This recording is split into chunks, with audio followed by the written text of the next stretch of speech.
शुरू अल्लाह के नाम से जो नहायत मेहरबान रहम करने वाला। अस्सलाम वालेकुम नाज़रीन, आप देख रहे हैं हारून वीलॉग्स और मेरा नाम है मोहम्मद हारून।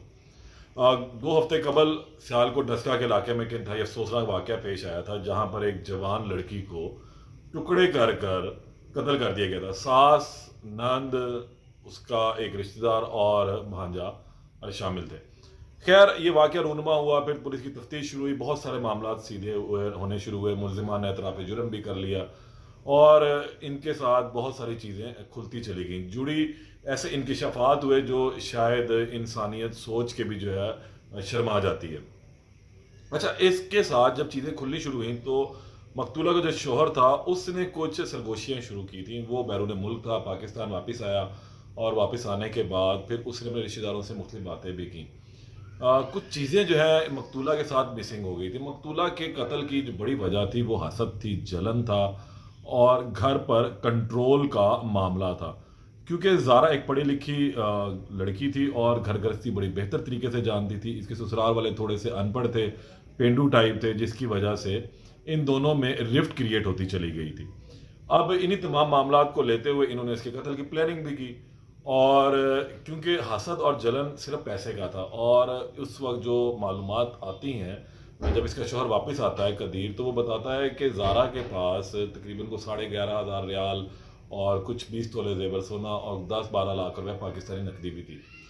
लेकिन ज़ारा की मौत के बाद पुलिस को या उसके दीगर जो घर के लोग थे, उनको उस घर में से ये तमाम चीज़ें बिल्कुल भी नहीं मिली। सबसे पहले जो शख्स उस घर में गया वो ज़ारा का वालिद था, क्योंकि ज़ारा का एक 2.5 साल का लड़का भी है और उसके कपड़े लेने के लिए उसको उस घर में जाना पड़ा। लेकिन वहाँ पर उसने इन तमाम चीज़ों को जो है वो नहीं पाया और फिर बाद में कदीर ने भी इस हवाले से कुछ, जो मकतूला का शौहर है उसने तस्दीक की कि ये तमाम चीज़ें घर में मौजूद थीं।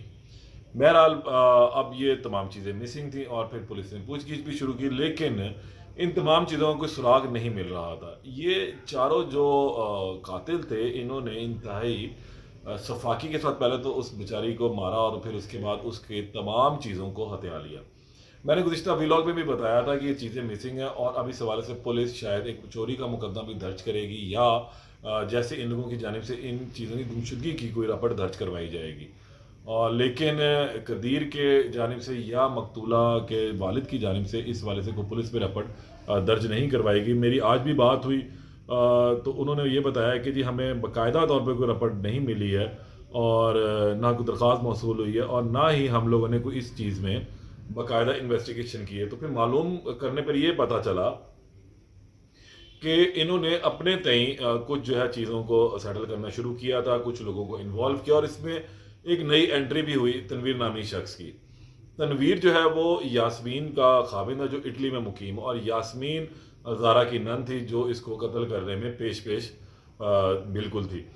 अब जब इन लोगों ने इन तमाम चीज़ों को मिसिंग हो गया, क्योंकि मकतल गाह जो है वो खुल चुकी हुई है, अब डिसील कर दी गई पुलिस की जानिब से, अब उस घर में रिहाइश रखी जा सकती है। जो शवाहिद थे पुलिस ने इकट्ठे करने थे वो कर लिए हुए थे, तो अब जब जाके दोबारा एक दफ़ा रीचेक किया गया तो तमाम चीज़ें मिसिंग थी। तो फिर कदीर ने जो है अपने बहनोई से इटली में रब्ता किया और उसे कहा कि ये चीज़ें मिसिंग है, तुम अपने बच्चों से पूछो कि वो कहाँ पर हैं तमाम चीज़ें। इसकी जो लड़कियां हैं यास्मीन की, जब ये वाक़या रूनुमा होता है तो वो घर से चली गई थी। इनके कोई रिश्तेदार हैं सांगला में, उनके पास इन्होंने रिहाइश इख्तियार कर ली और फिर ये वहीं पर रह रही थी। लेकिन अब वो भी घर आ चुकी हुई हैं। फिर जो इनका वालिद तनवीर है उसने फिर उनसे रब्ता किया। पहले तो वो मुकर गया कि जी बिल्कुल भी मेरे पास कुछ ऐसा नहीं है, ना मेरे इल्म में है। तो फिर कदीर की जानिब से उससे ये भी कहा गया, थोड़ी सी उसे एक धमकी आमेज लहजे में उससे बात की गई कि भाई ठीक है, अगर तुम नहीं देते तो मैं भी तुम्हें भी इस कत्ल की प्लानिंग में जो है वो शामिल तफ्तीश करवा देता हूँ, तुम्हारा नाम भी इस मुकदमे में दे देते हैं और ताकि जो है ना असल मामला सामने आ जाए। तो वो थोड़ा सा डर भी गया। फिर उसने अपने बच्चों से रब्ता किया। ये तमाम कहानी है जो अब आहिस्ता आहिस्ता सामने आनी शुरू हुई है। उन्होंने फिर बताया कि जी बिल्कुल कोई माँ लेकर आई थी, कुछ चीज़ें थी और वो फलानी जगह पे रखी हुई हैं।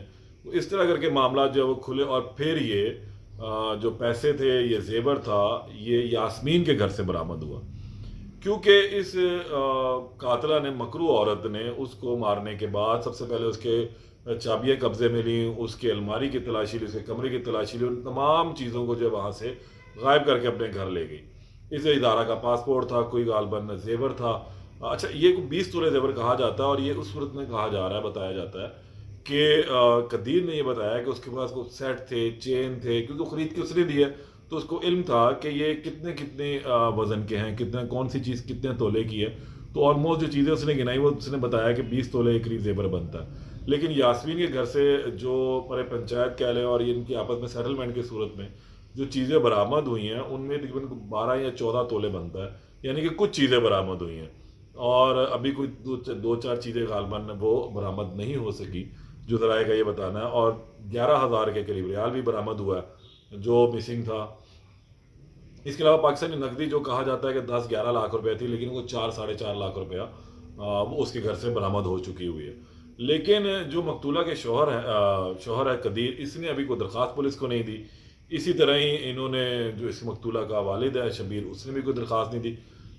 पुलिस ये कहती है कि हमने इसको रिकवर करने में कोई काम नहीं किया, ना हमारा कोई लिंक है। हाँ, अब अगर हमें मकतूलीन के मकतूल जो है उसके मकतूला उसके वारिस की जानिब से कोई दरख्वास्त मिलती है तो हम फिर इस FIR में चोरी की दफ़ा का भी इंदराज कर देंगे ज़िम्नी में।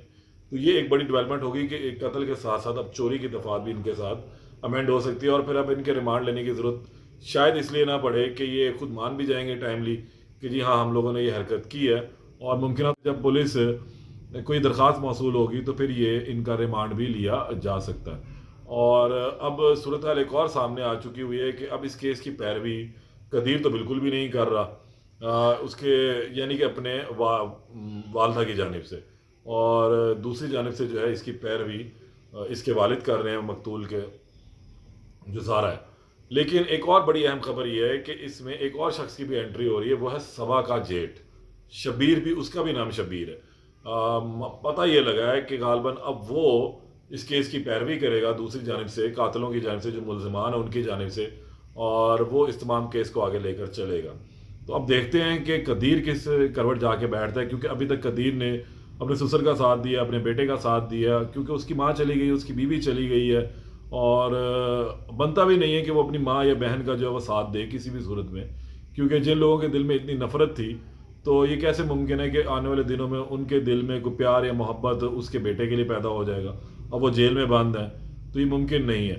लेकिन इस केस में अभी चीज़ें खुलती चली जा रही। असल जो स्टोरी अब आनी है ना, वो है इसकी पोस्टमार्टम रिपोर्ट, यानी कि जो पोस्टमार्टम रिपोर्ट आनी है उसमें जो तजिए के लिए गई हुई हैं चीज़ें, जो टेस्ट होने के लिए गए, उनकी जब रिपोर्ट आएगी तो सबसे बड़ी जो खबर होगी वो ये है कि ज़ारा हामला थी या नहीं। क्योंकि मैंने जो 2 व्लॉग किए थे उनमें ये मैंने बताया कि वो हमला नहीं थी। उसकी सबसे बड़ी वजह यह है कि जो डॉक्टर ने इब्तिदाई रिपोर्ट तैयार की थी उसमें उसने लिखा कि कुछ ऐसे शवाहिद नहीं मिले, और पुलिस ने इन्वेस्टिगेशन भी की थी इस हवाले से कदीर से और उसके ससुर से कि आया वो हमला थी या नहीं थी, तो दोनों ने इसको इनकार किया। लेकिन पुलिस ने अभी रिपोर्ट उसको मौसूल नहीं हुई, लिहाजा वो कुछ नहीं लिख सकती। इसके साथ साथ जो है मेन अहम चीज़ कि जब पोस्टमार्टम रिपोर्ट आएगी तो उसमें ये चीज़ सामने आ जाएगी, फिर उसके मुताबिक अगर वो हमला निकलती है तो फिर एक और ये डबल मर्डर हो जाएगा। तो यानी कि 2 कत्लों के हवाले से फिर इनको सज़ा सुनाई जा सकती है, लेकिन अगर वो नहीं निकलते तो फिर अकेली एक ही सज़ा इनके खिलाफ चलेगी, और ये एक बड़ी अहम चीज़ होगी। लेकिन इसके साथ एक और जो रिपोर्ट अभी आनी बाकी है वो है फोरेंसिक की। फोरेंसिक की रिपोर्ट ये चीज़ साबित करेगी कि आया उस कमरे में कौन कौन गया था, इस कत्ल में कौन कौन शामिल था, उस बॉडी से किन किन लोगों के DNA मिले, उस कमरे से किन किन लोगों का DNA जो है वो मिल चुके हैं। इसके बाद उसके जो जहाँ जहाँ उसको लाया गया वहाँ से उस घर में से और किन लोगों का DNA मिले, क्योंकि इन चारों का ये कहना है कि ये हमने वाकया जो कत्ल हम लोगों ने किया है, और बाकी जो 4 लोग पुलिस ने शामिल तफ्तीश किए थे उनको रिहा कर दिया, जिसमें इसकी दूसरी नंद सबा थी, उसका बेटा कासिम आज़ान और इसका जेठ शब्बीर था। उन लोगों को फ़िलहाल जो है पुलिस ने क्लियर कर दिया था, तो उनके हवाले से भी एक ये बात क्लियर हो जाएगी कि आया वाकई वो उस दिन उस घर में गए थे या नहीं गए थे, उनका इससे कोई ताल्लुक है या नहीं। अगर पुलिस को वहाँ पर इन 4 के अलावा कोई 5वां DNA भी मिलता है जो मकतूला के DNA के अलावा होगा, तो फिर इन लोगों को भी चेक किया जाएगा, इनके भी DNA करवाए जाएंगे, और फिर मज़ीद इस केस के अंदर मुमकिन है कि कुछ लोग शामिल हो सके। लेकिन अभी ऐसा कुछ नहीं। ये बड़ी एक अहम चीज़ें जो है ISIS केस के अंदर चल रही हैं। और इसमें एक चीज़ नई मैं ऐड आपको करूँगा, वो बताऊँगा कि इसमें 780 के इतलाक़ क्यों नहीं किया गया, और ये अगले व्लॉग में आपको इस हवाले से तमाम डिटेल में बताऊँगा।